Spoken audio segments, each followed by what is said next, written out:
Kayla felt her heart jolt the moment she heard the guttural slam of a police cruiser's door behind her, a clang that echoed like a thunderous accusation in the quiet suburban street.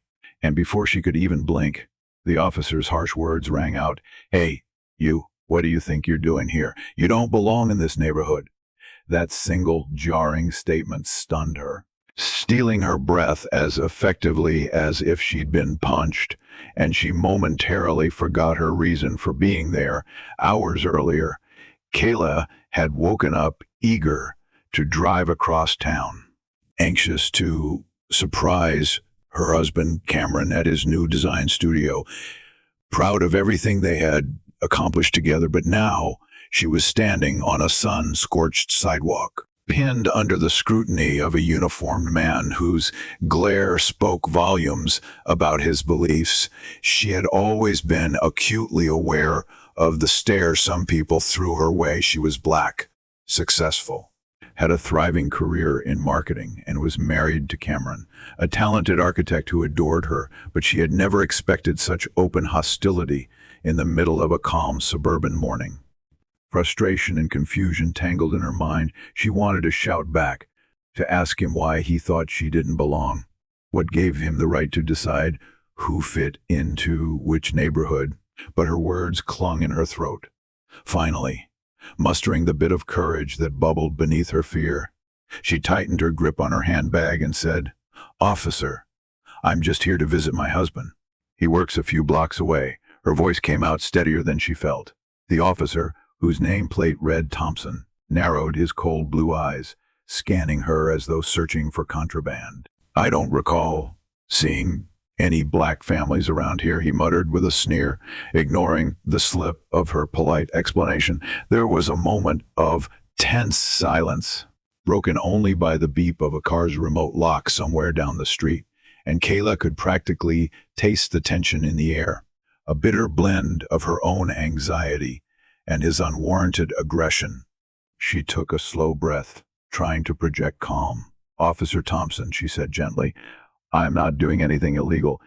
If you could please step aside, I really need to get going." He lifted a hand, a silent command to halt, and his hostility radiated from every tense line in his posture. "I asked you a question," he barked. "I want to see some ID now." With trembling fingers, Kayla pulled out her wallet, retrieving her driver's license. She held it out, and the cop snatched it from her hand in one brusque motion. "You live on the other side of town," he said, reading the address. "What are you doing loitering around here, dressed like you're ready to break into one of these nice houses?" Kayla's cheeks burned at the insult. She was wearing a smart casual outfit, a crisp white blouse, fitted navy trousers, and low heels. Nothing about her attire suggested criminal intentions, and she certainly wasn't loitering. She tried to keep her composure as she felt her pulse hammer faster. "I just told you, my husband works in this neighborhood," she repeated. "He's an architect. He just opened a new design firm about 3 blocks down." The officer looked unconvinced, scanning her license again before glaring at her, annoyance creeping across his features. "You sure as hell don't look like an architect's wife," he sneered. Fury flared in Kayla's chest. She swallowed the angry retort that threatened to erupt from her mouth, because she knew that losing her temper in this moment could worsen an already tense situation. And how exactly is an architect's wife supposed to look? "Officer Thompson," she asked, striving to keep her voice even though a tremor of hurt slipped through. He smirked. "Dressed in better clothes. Maybe driving a nicer car. And definitely not skulking around in front of random houses," he said, gesturing at the quiet, tree-lined street with its row of neatly trimmed lawns and pristine driveways. Kayla's eyes flickered with disbelief, but she didn't get the chance to respond, because just then, a neighbor's door opened, and an elderly woman stepped onto her porch, watching the scene with wide eyes. The officer cast a glance her way, then took a step closer to Kayla, his hand resting on the butt of his holstered weapon. The move sent a blast of cold terror through Kayla's veins. She forced herself to remain calm, even though every instinct told her to run. "I'm not harming anyone," she said carefully. "If you'll just let me go, I'll be on my way." Instead of letting her go, Officer Thompson waved his hand dismissively at the open-mouthed neighbor, signaling her to stay back. He then reached for his radio, pressing the button to speak. Dispatch. This is Officer Thompson. I've got a suspicious subject on Oakwood Drive. Request backup, he announced. Kayla felt her stomach drop. Backup? Over what? She wasn't doing anything wrong. She thought of her husband, Cameron, who was usually such a calming presence in her life. He would know how to handle this situation if he were here. She took a shaky breath. Officer, she said in a voice tight with controlled anger, please call off your backup. This is a huge misunderstanding. But Thompson had already placed the radio back on his belt, ignoring her entirely. As if the sight of her triggered a deep-seated contempt he couldn't rein in, she stared at him, her mind a whirl of conflicting emotions, fear, resentment, helplessness. She couldn't believe that. Here she was, just wanting to bring her husband lunch at his office, and now she was being treated like a criminal for simply existing. The old woman on the porch called, Officer, that lady hasn't done anything. I've been watching her for a few minutes. All she did was park her car and walk up the sidewalk. Thompson cut a sideways glance at the woman, then looked back at Kayla. Why don't you keep out of this, ma'am? He snapped at the bystander, who pressed her lips together in disapproval but didn't retreat inside, standing her ground as if to serve as some sort of witness. Moments later, a second patrol car turned onto Oakwood Drive, lights flashing, siren mercifully silent. Kayla's heart clenched at the spectacle. This was the kind of situation that could spiral out of control in an instant, especially if one wrong move was interpreted as a threat. Two more officers stepped out of the newly arrived cruiser. One was a short, round-faced woman with anxious eyes, and the other was a tall man who looked confused as to why he'd been called here at all. Everything okay? Thompson, the shorter woman asked, her gaze flicking from Kayla to the original officer. Thompson jerked his thumb at Kayla, caught her prowling around the neighborhood, he said curtly, claiming her husband works in one of the fancy firms down the street. The short female officer frowned. What's your name, ma'am? She asked Kayla politely, ignoring Thompson's aggression. Kayla Warren, she replied, swallowing hard. I'm just trying to bring lunch to my husband, Cameron Warren. He's an architect at a new design studio on Maple. It's just a couple streets away. The tall male officer exchanged a look with his partner. Ma'am, do you have any proof that your husband works there? He asked, his tone more neutral, seemingly trying to figure out the situation. I have a text from him, Kayla said quickly, fishing her phone out of her purse. He told me to come by. Here, see. She opened the text chain, showing Cameron's message. Can't wait to show you the office. Love, park on Oakwood and walk over. The parking lot's full. The female officer glanced at it, eyebrows raised. That actually aligns with what you're saying, she murmured, but Thompson looked impatient, as if he couldn't care less about the evidence. Anybody can fake a text, he growled. I'm not satisfied. Kayla saw the second pair of officers exchange a hesitant glance. It was clear that even they weren't sure what Thompson was doing. The female officer cleared her throat and said quietly, maybe we should call the husband, confirm her story, and if it checks out, let her be on her way. Kayla nodded eagerly. Please, that's all I want, she said. She quickly dialed Cameron's number, putting it on speaker so everyone could hear. It rang once, twice, 3 times. Her heart pounded with every ring, and dread began to twist in her stomach. Finally, on the 4th ring, Cameron's voice came through. Hey, baby, what's up? Relief flooded Kayla, and she spoke quickly. Cam, there's a police officer here who, he's not letting me leave. Can you talk to him? She kept her voice level, trying not to betray the panic that lurked beneath her composure. What? Cameron exclaimed, shock evident. Put him on the phone. Kayla held up the phone to Thompson, who glared at it as if the device itself were suspect. Sir, my name is Cameron Warren, came Cameron's voice over the speaker. Kayla is my wife. She's supposed to meet me at my office on Maple. What seems to be the issue? Thompson snorted. She's been wandering around, up to no good. This is a respectable neighborhood, and I'm responding to suspicious activity. Cameron's voice grew sharper. Suspicious activity. Kayla doesn't even have a speeding ticket on her record. If there's a misunderstanding, I'd like to clear it up right now. She's just there because I told her to park on Oakwood. Officer, please let her come to my office, or I can come there to discuss this in person. Thompson glared at Kayla, looked at the phone, and then spat. Fine, come down here, but do it quick, or I'm taking her in. Kayla's mouth fell open. Taking me in? For what? She cried. Thompson's lips curved into a thin smile. For trespassing, resisting an officer. I can find something, he said in a low voice. Kayla had never felt more outraged. The short female officer swallowed, stepping forward to protest quietly. Thompson, I really don't think, but Thompson silenced her with a glare. Cameron's voice cut through the tension. Officer, I'll be there in 3 minutes, he said. Don't you lay a hand on my wife. Then the line went dead. Kayla clenched her phone in her hand, her entire body trembling with a mixture of fear and anger. She couldn't believe that even after hearing Cameron's explanation, Thompson was determined to treat her like a criminal. The neighbors were now peering out from windows and behind garden hedges, alarmed by the sudden arrival of 2 patrol cars and multiple officers. Kayla felt like she was on stage in a twisted drama with the worst kind of audience. She thought of how different things might be if the color of her skin wasn't the first thing some people saw. Would Thompson have demanded ID and backup if she were a white woman in yoga pants, sipping a latte?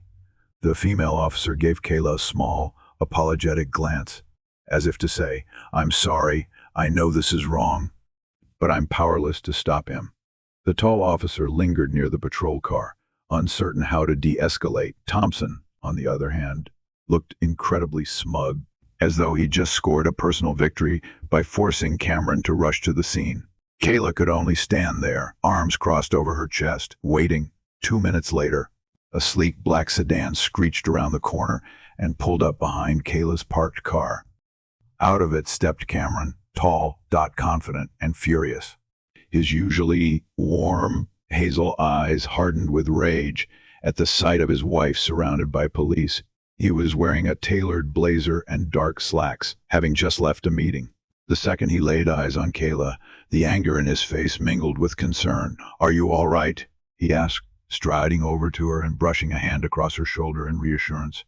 I'm okay, Kayla whispered, though tears threatened to spill from the corners of her eyes. She didn't want to cry in front of these officers, especially not in front of Thompson, who looked none too pleased at Cameron's commanding presence. Officer Thompson, Cameron said in a measured tone, turning to face him. My name is Cameron Warren, as I told you on the phone. Kayla is my wife. She's here because I asked her to park on Oakwood Drive so she could come see my new office. Why are you detaining her? Thompson crossed his arms. She looked out of place. He said flatly. Cameron's nostrils flared. Excuse me, out of place, in a public street. Yeah. She doesn't exactly fit the description of the people who live here, Thompson replied, an ugly sneer twisting his lips. At that, Cameron's temper flashed. Is that so? He demanded. And what description is that? The officer shrugged. You know exactly what I mean, he said, giving Kayla a once-over. The female officer quickly cleared her throat, stepping between them. Mr. Warren, she said kindly, if you can confirm that your wife was indeed supposed to meet you here, we can wrap this up. Cameron nodded curtly, reaching into the inside pocket of his blazer. I have the lease agreement for my office, plus a business card with the address. I can show you everything you need. Thompson rolled his eyes but watched as Cameron retrieved the documents from a small folder. The officer made a show of flipping through the lease papers before shoving them back. All right, he said grudgingly. It looks legit. Kayla inhaled shakily, feeling her frustration spike. Even though they had every piece of evidence to prove her innocence, she could sense Thompson was reluctant to let it go. She noticed how his jaw remained clenched, his posture tense, with a simmering resentment that his authority was being questioned. Cameron placed a hand lightly on Kayla's back, trying to soothe her. "Officer," he said, "unless you have any further grounds for detaining my wife, we'll be on our way." "Not so fast," Thompson barked. "I still need to run her ID, make sure there aren't any outstanding warrants." Cameron gave him a look of disbelief. "We've already spent far too long on this nonsense. Why is it so hard to believe that a black woman could be here for legitimate reasons?" Thompson's face darkened. He snatched Kayla's ID again and turned to the tall officer. "Run it," he ordered. The tall officer took the ID with a hesitant glance at Cameron and Kayla, then walked to his patrol car, disappearing inside for a few moments. Meanwhile, the female officer shifted on her feet, clearly uncomfortable with how the situation had escalated. The old lady on her porch stood motionless, arms folded, shaking her head as though she couldn't believe the spectacle happening right in front of her. Cameron tried to keep Kayla calm, whispering, "Everything's going to be all right, love. I promise." Kayla just pressed her lips together, a whirlwind of anger and humiliation swirling inside her. She thought of all the times her parents had warned her about racial profiling, about being cautious in certain neighborhoods, about how to speak to the police if she were ever stopped. She had hoped that things had changed enough that her parents' warnings would be outdated by now, but obviously she'd been wrong. A few minutes later, the tall officer stepped out of the car and approached with Kayla's ID in hand. "She's clean," he announced quietly, returning the license. "Not a single mark on her record." Thompson pursed his lips, glaring at Kayla as though personally offended by her clean slate. He looked at Cameron, who stood poised to defend his wife at any cost. Another beat of silence passed, and for a moment, Kayla wondered if Thompson would concoct a final reason to haul her in. Finally, with a short huff, the officer said, "Fine, you can go. But don't let me catch you causing trouble around here again." Kayla opened her mouth to snap back, but Cameron caught her eye, shaking his head in a silent plea to let it go. She swallowed her fury and nodded, stepping away. The female officer sighed, offering Kayla a small, sympathetic nod before turning back to the cruiser. The tall officer placed Kayla's ID into her hand, giving her a faint, apologetic look. Then, as quickly as they'd appeared, the second patrol car reversed and pulled away, leaving only Thompson standing there, his eyes drilling into Cameron and Kayla. Kayla was seething with anger, but she didn't want to provoke him further. So she slipped her wallet into her bag and pressed herself close to Cameron's side. That's when Cameron squared his shoulders, taking a single step toward Thompson. "Officer, what you've done here is not just unprofessional, it's disgusting," he said, fury resonating in every syllable. Thompson raised a brow, but he didn't interrupt. "I'm filing a complaint," Cameron continued, voice trembling with rage. "You have no right to treat my wife like a criminal simply because of how she looks." Thompson gave a mocking laugh. "Go ahead," he scoffed. "I'm sure you'll have a real strong case." Cameron drew in a steadying breath, resisting the urge to lash out physically, to give voice to the unbridled anger that gripped him. He knew better.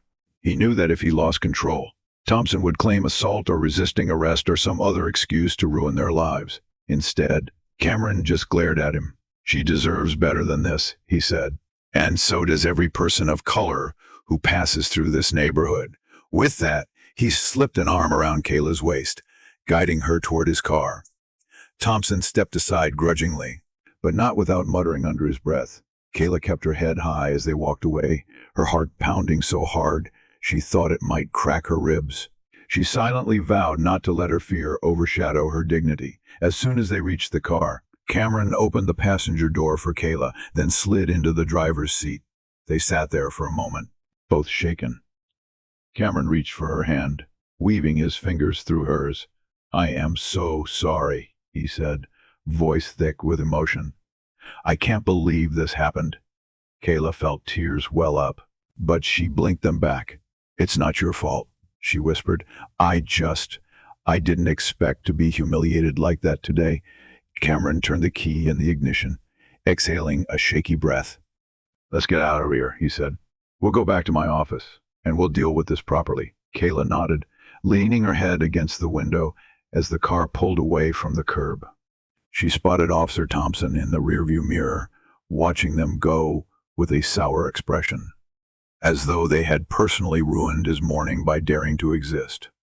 Her emotions roiled anger, resentment, sadness, and a profound exhaustion, all warring for dominance in her chest. When they arrived at Cameron's design studio, Kayla was momentarily awed by the sleek, modern facade that her husband had helped create. Floor-to-ceiling windows welcomed an abundance of natural light, and the lobby was minimalist with tasteful artwork and comfortable seating.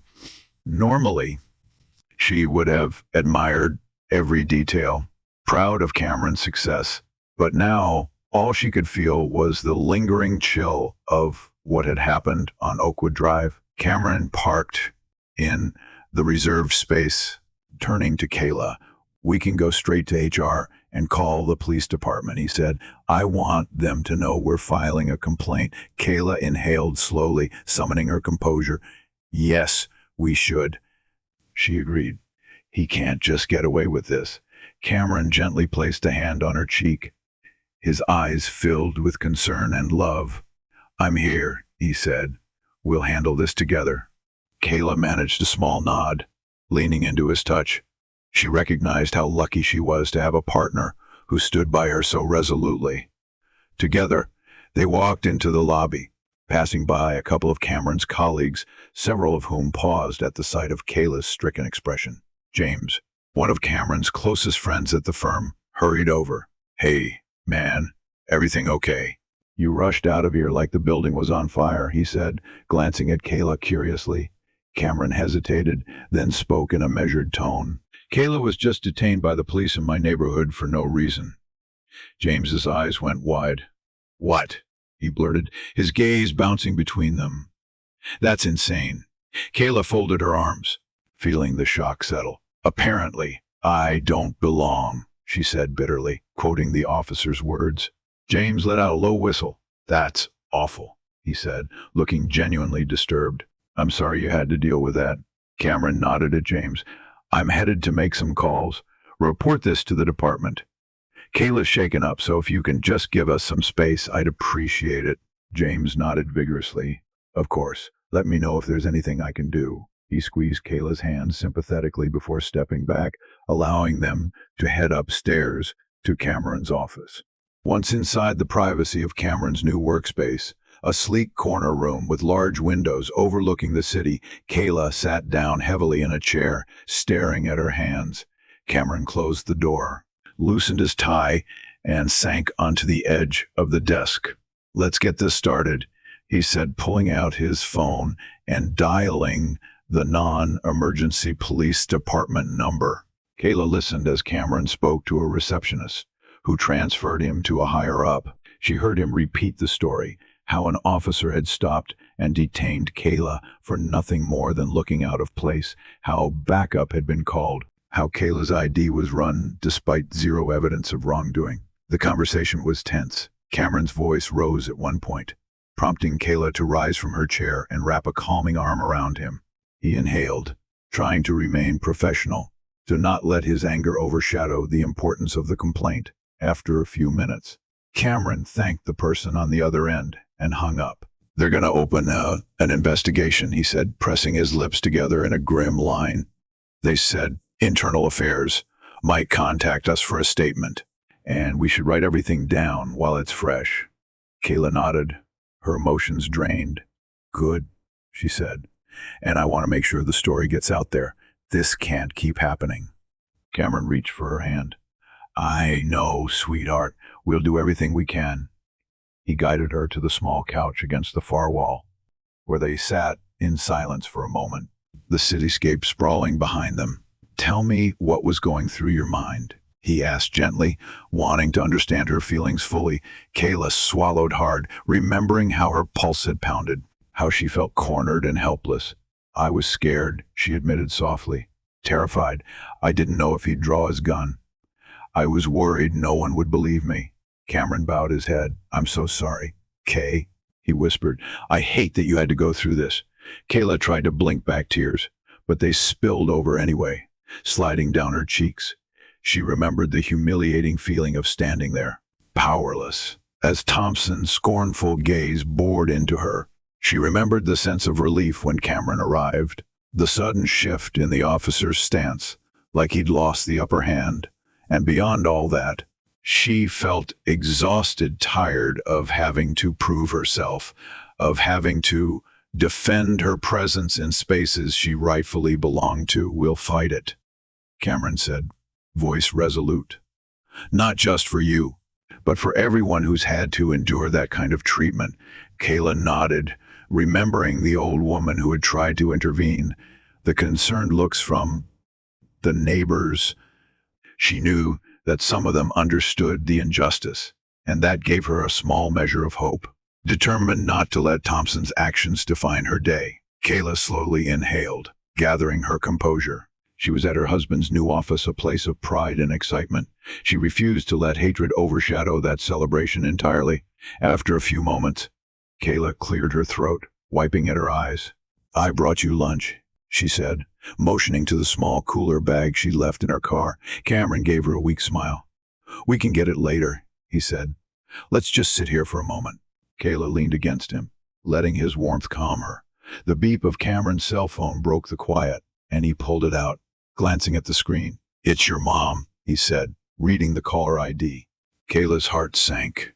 She knew she should tell her mother about what happened, but she wasn't sure if she was up for the conversation yet. She sighed and shook her head. I'll call her back in a bit. I need a minute, Cameron nodded, silencing the ringtone. Take all the time you need, he said softly. A wave of weariness crashed over Kayla. She closed her eyes, letting the events of the morning replay in her mind, though she wished she could just erase them. The memory of Thompson's sneer, his hateful gaze, it all made her skin crawl. But then she felt Cameron's arm around her, felt the solidity of his presence, and she latched onto that comfort. After a few minutes, the tension in her chest eased slightly. She thought about how the story might play out now, the internal affairs investigation, the complaints they would file, possibly even local media picking up on the incident if they chose to share it. Part of her wanted to hide away and forget the ordeal, but another part wanted to stand on the tallest rooftop and shout about it, to ensure that Thompson and officers like him could no longer act with impunity. Let's write everything down, Cameron suggested gently, handing her a pen and a blank notepad. Start from when you parked your car, every detail you can remember. I'll do the same, from when I got your call to when we left. Kayla took the pen, feeling an odd sense of relief at having something practical to do. She began scribbling notes, the time she parked, the look on Thompson's face, his words, the neighbor who witnessed it, the arrival of the backup officers, everything. Putting it on paper felt cathartic, a way to assert control over a memory that felt chaotic. Cameron wrote, too, occasionally glancing at Kayla as if to check on her emotional state. They spent nearly half an hour detailing the incident, and by the time they finished, Kayla felt a small weight lift from her shoulders. The story was now documented, black and white, something that might stand up against Thompson's version of events if he tried to lie or twist the truth. Cameron set his notepad aside and took Kayla's hand again. We'll get through this, he said. She looked at him, a small spark of determination lighting her eyes. We will, she said. They decided to walk around the office a bit, letting Kayla see some of Cameron's designs and attempt to salvage the positive part of the day. As she explored the hallway, admiring the framed sketches of future projects, she felt a flicker of pride. Cameron was a visionary, and she loved that about him. His success was a result of hard work, late nights, and unwavering passion. She paused in front of a large blueprint pinned to a corkboard in the hallway. It showcased a sleek new community center Cameron's firm was hoping to build in a nearby neighborhood. This is beautiful, she murmured, tracing her finger lightly over the lines. I want to see it built. Maybe we can host a grand opening that welcomes everyone. No one turned away because they don't belong. Cameron's face tightened with renewed resolve. We will, he said. We'll make sure the future we build is better. Just then, one of Cameron's junior associates spotted them. Mr. Warren, there's a call for you on line 2, she said politely, eyeing Kayla with mild curiosity. Cameron thanked her, and they returned to his office, where Cameron picked up the phone. It turned out to be the receptionist from the police department, calling to confirm some details for the complaint. Cameron put the call on speaker, and Kayla answered questions about the timeline, the officer's behavior, and the presence of other witnesses. The conversation ended with the receptionist reassuring them that an investigator would follow up soon. In the meantime, you might consider speaking to the Homeowners Association if you want to gather more information about that officer's presence in the neighborhood, the receptionist suggested. Kayla scoffed as soon as the call ended. The HOA. You think they actually want to address racism on their streets? Cameron shrugged, rubbing a hand over his face. Who knows? Maybe if enough people speak out, it'll mean something. Exhaustion wove through Kayla's bones. She sank onto the couch again, shaking her head. I'm so tired of this, she whispered. Tired of worrying about how I'm perceived, of being extra careful, of holding my tongue when I want to scream. Cameron sat beside her, placing a gentle arm around her shoulders. I know, he said softly. It's not fair. They sat there for a while, just sharing the quiet, until Kayla's stomach growled, reminding her she hadn't eaten all day. Cameron chuckled dryly. We never did get to that lunch, he said. Kayla managed a small smile. I'll go grab it from the car, she offered. You've probably got more work to do. Cameron considered protesting, but he saw the determined glint in her eye. I'll walk you, he said, standing up. Kayla tilted her head. You don't have to. I want to, he insisted, reaching for her hand. Kayla's mind flickered back to the confrontation with Thompson, and she realized she did feel safer with Cameron by her side right now. So they made their way down to the parking lot, the warm afternoon sun providing a gentle contrast to the harsh memory of the morning. Kayla fetched the cooler bag from her trunk, and they walked back into the building. She handed Cameron the homemade sandwich, fruit, and bottle of iced tea she'd packed for him, receiving a grateful smile in return. You always think of the little things, he said, unwrapping the sandwich. She gave him a wry look. I just wish we could have enjoyed this an hour ago without all the drama. Cameron sighed, taking a bite. We can still enjoy it now, he said between chews, offering her half the sandwich. Kayla stared at it for a moment, then accepted it. They stood there in the hallway, quietly sharing a sandwich, as if reclaiming a small moment of normalcy in an otherwise chaotic day. A few employees passed by, offering polite nods, and though Kayla felt a pang of embarrassment knowing they were probably gossiping about why Cameron's wife looked so tense and upset, she tried to tune it out. Once they finished, they headed back upstairs. Cameron had a meeting in 15 minutes with a potential client, and Kayla didn't want to hover around looking distressed. Why don't you take my office for a bit? Cameron suggested. You can rest or do some of your own work. Kayla appreciated the offer, though she knew she wouldn't be able to concentrate on much. She was a ball of nerves, and she suspected it would take hours, if not days, to fully shake off the encounter. Nonetheless, she nodded. All right, she agreed. Thank you. Cameron pressed a gentle kiss to her forehead, then straightened his blazer and prepared to meet the client.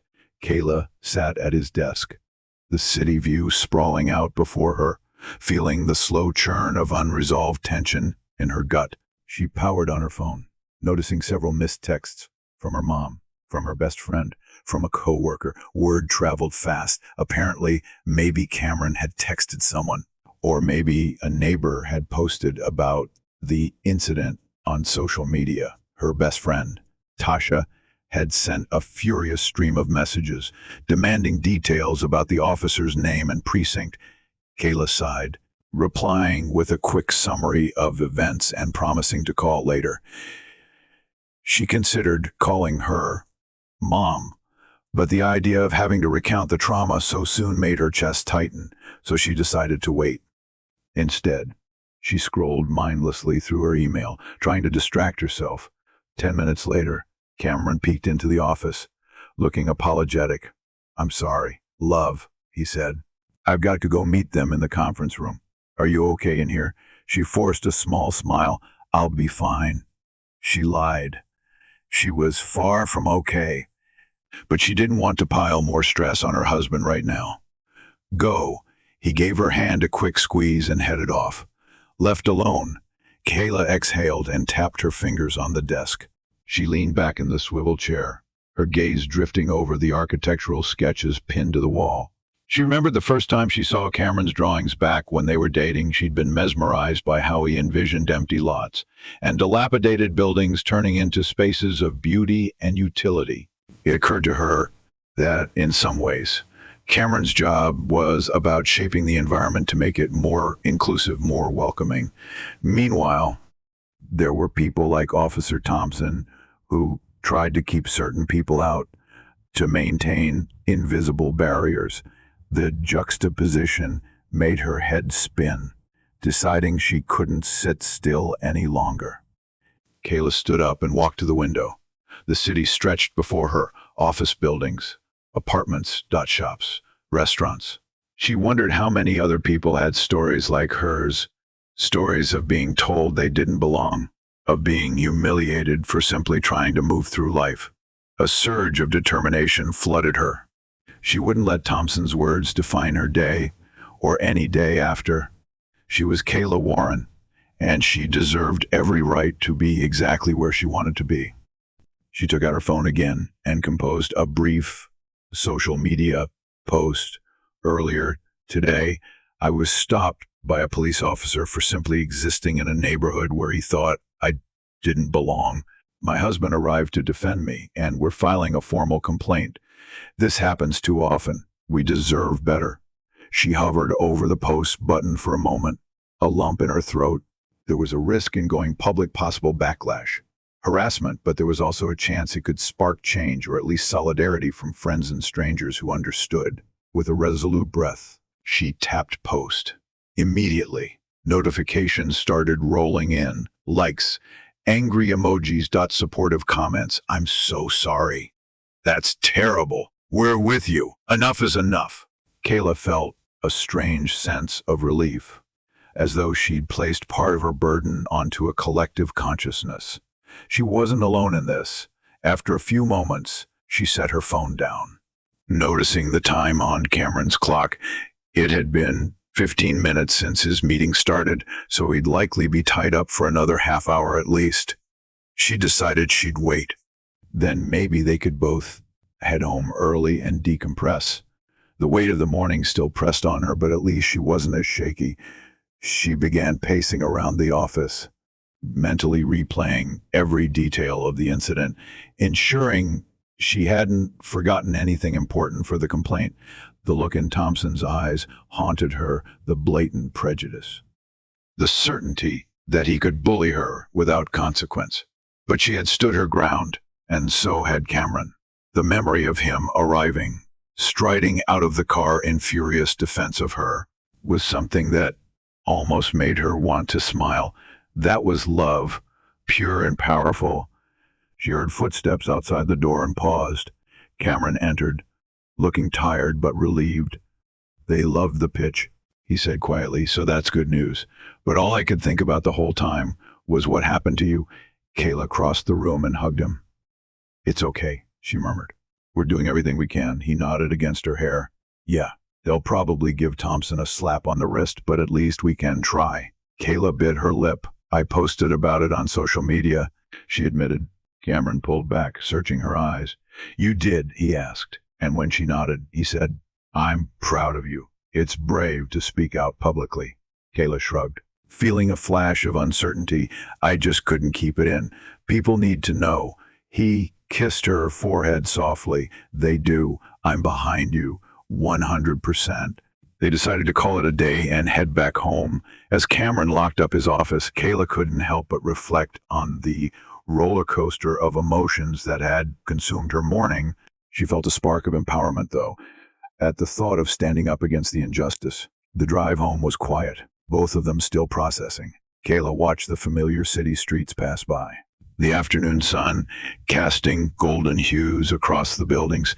When they finally pulled into their own driveway, she let out a long breath, relieved to be in a space that felt safe. Once inside, Kayla slipped out of her shoes and sank onto the living room couch. Cameron joined her, loosening his tie again and letting out a sigh. I keep replaying that scene in my head, he murmured, eyes distant. Officer Thompson's face, the way he looked at you, it makes me sick. Kayla stroked his arm gently. Me too, she said, but we can't let it consume us. They decided to order takeout, neither of them in the mood to cook after the emotionally draining day. While waiting for the food to arrive, Kayla finally called her mom, bracing herself for the worried lecture she knew would come. Mom, she said, hearing the concern in her mother's voice. I'm okay. Yes, Cameron was there. Yes, we're filing a complaint. No, I didn't say anything to provoke him. She recounted the story, and her mom sighed heavily. I'm sorry, baby, she whispered. I'm just glad you're safe. This is exactly what I warned you about. Kayla felt a pang of sadness. I know. I didn't think it would happen like that. In the middle of the day, in what's supposed to be a nice neighborhood, her mom sighed again. Racism doesn't care about time or place, sweetheart, but at least you're both okay. And you're doing the right thing by speaking up. By the time the call ended, Kayla felt both comforted and saddened. She hated that her mom's worries had been validated. She hated that her own child, if she and Cameron decided to have one, might one day face something similar. The weight of that legacy was crushing. The doorbell rang, announcing the arrival of their takeout. Cameron paid and brought the bags to the kitchen, where they sat together, opening containers of noodles and stir-fry. The smell of the food was enticing. But Kayla realized she wasn't very hungry anymore. She picked at her meal, thoughts swirling. Cameron noticed and reached across the table, covering her hand with his. We'll get through this, he said, repeating what had become a mantra of sorts that day. She managed a small nod, squeezing his hand.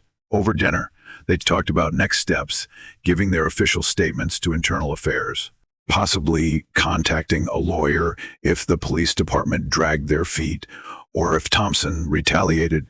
Kayla insisted she wouldn't let fear silence her. After they cleaned up, Kayla checked her phone, noticing more and more comments pouring in on her post. Friends, coworkers. Even acquaintances from college were expressing outrage and support, some sharing their own stories of racial profiling. She felt an odd sense of community in the digital outrage. It reminded her that she wasn't alone, that people cared. By the time night fell, Kayla and Cameron were curled up on the couch, exhaustion evident in every breath they took. The events of the day had bonded them even more tightly, but it had also drained them. Kayla rested her head on Cameron's shoulder, watching the flicker of a movie on the television. Though she barely registered the plot, her mind was on Officer Thompson, on the scorn etched into his face, on the adrenaline that had surged through her veins when he'd threatened to take her in. She wondered if he was at home now, telling his side of the story to someone. Painter as a suspicious individual, she wondered if he felt any regret at all. Probably not. But Cameron was right. They'd fight. They'd take it as far as they could, for themselves, and for every other person who was told they didn't belong. Closing her eyes, Kayla inhaled the familiar scent of Cameron's cologne, feeling the steady rise and fall of his chest. Despite the ugliness of the day, she took a small measure of comfort in his unwavering love, in the knowledge that, in this house, at least, she most certainly did belong. And as she drifted into a fitful sleep, lulled by the warmth of his embrace, she carried the quiet hope that tomorrow would be a little bit brighter, and that justice would find its way to those who tried to keep her out.